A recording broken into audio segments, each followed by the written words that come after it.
Alright, what is going on, guys? Got another breakdown for UFC 284. This one's on the main card at welterweight.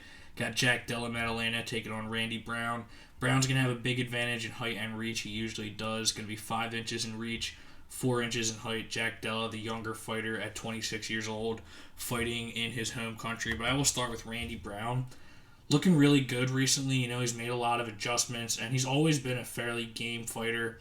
He's won 6 of his last 7, with the only loss coming against Vicente Luque. Just got finished in the tie plum, so very respectable loss there. It was a pretty brutal knockout, but he bounced back and he's won 4 straight over solid opponents. Finished Cowboy Oliveira in the first round with a rear naked choke, and that is one thing I'll say right off the bat with Randy Brown. I always think his sub game is very dangerous just because of how big he is. He's not like an absolute anaconda on the ground, but he presents a lot of problems.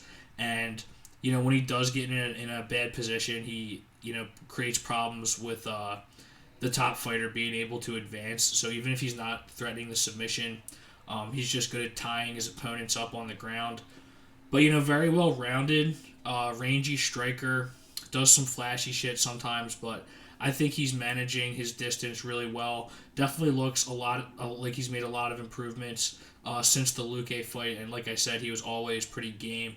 But in terms of weaknesses, he's very heavy on his lead leg, and he has been susceptible to leg kicks in the past because they're just I was gonna say scrawny, but that kind of sounds disrespectful. But I mean that kind of is the only way to say it. He's got really long and skinny legs, and some heavy leg kicks present a lot of problems for him. But he is good at fighting off of his back foot. He's good at being mobile, and just all around fairly well rounded for Randy Brown. But for Jack Della, definitely one of the more highly regarded prospects in the UFC for a reason.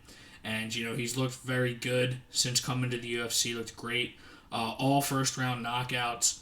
And yeah, man, talk about well rounded. Jack Della, very well rounded, insanely good boxing in terms of MMA, and good kicks too, good movement, good head movement, and very well versed on the ground too. We've seen him get some very strong takedowns. He's got great scrambles against Angelosa on the Contender series, perfectly timed takedown. He manages to scramble out of there, end up in the more advantageous position. And I mean, the main thing is this guy just has really crisp hands, like I was saying, and it's technical and it's powerful. He mixes it up and he just rips these shots to the body and the head, and he eventually starts finding these 3 or 4 strike combinations that really just start to chop his opponents down. And like I said, he's been getting it done in the first round, just showing where the ceiling is. And this will be his toughest test yet.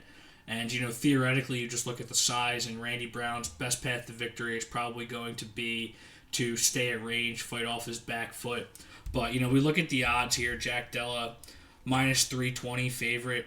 The KO is minus 110, and I agree with that. It's a little bit chalky. Randy Brown is a good fighter. He deserves his respect. But, when you identify a fighter like Jack Della who just has blue chipper potential, you just kind of got to roll with him all the way through, at least in my opinion.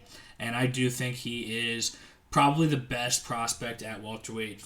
Sorry if I'm missing somebody, but I do think that of all the guys who are like either not ranked or ranked at the bottom of the top 15, I think Jack Della has the best chance to shoot up there. So yeah, while Randy Brown is good, I do like Jack Della as a top ticket play. I think that his movement's good enough. He's going to be able to get inside. And even if Randy Brown manages to move laterally and have some success with that for a round, maybe 2, I just think he's eventually going to get tired or he's going to get back down.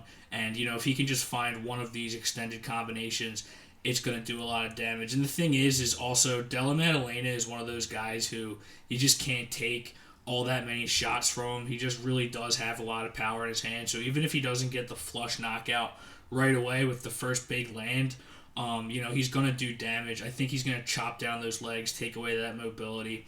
And yeah, I do like Jack Della to get the knockout here. Another favorite who I think, it just makes a lot of sense. I think it's priced correctly. So thanks for watching, guys. Share, subscribe, and take it easy.